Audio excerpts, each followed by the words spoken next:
today, Suns north of the border in Toronto. What's going on with the Raptors? They've been a little sluggish as of late. Seconds left in the first half, 1.3 to be exact. See what I mean about the Raptors? How do you let that happen? Man, Tyson Chandler with just way too much room to operate on that inbound. You thought that was a nice alley-oop. Check out this one. Oh, back curl.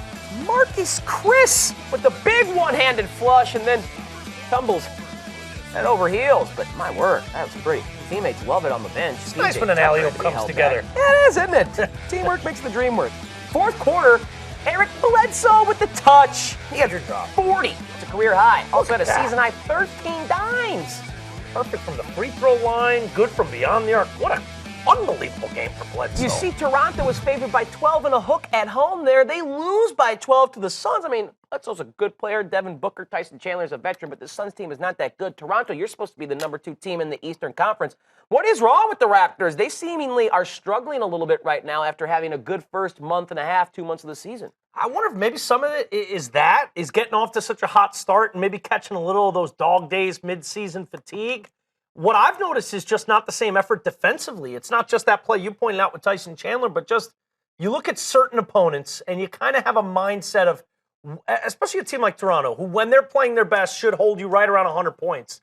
And a team like Phoenix, I know they can get out and score, but that's just more their pace. Toronto, in Toronto at home, they should really be able to keep the Phoenix Suns down, but 115-point output just kind of shows you that there's some defensive lapses going on right now with the Toronto Raptors that has to have Dwayne Casey, has to have Raptors fans scratching their heads a little bit. And I don't know, I attribute a little bit more to just maybe that kind of mid-season malaise that you see some teams go through.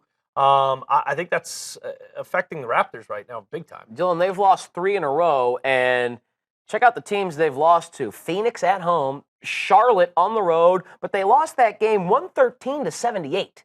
Because they got blown out, and then they lose in Philly 94-89. So 3 losses in a row, and Charlotte's an okay team, but 2 teams that won't be in the postseason probably. But when you go to Charlotte and get beat by, what is that, 22 plus 13, 35 points? Yeah, they were never in that game. Real weird effort from the Raptors. And these are games, those kind of opponents, they wouldn't have lost those games in December. They were locked in. They were beating teams that they were better than, and they were playing up to teams like the Cavs and teams that we would think are typically maybe that one tier above the Raptors. There's not many tiers above the Raptors when it comes to talent-wise and experience-wise. But right now they're playing down to competition. They're giving up way too many points for my liking.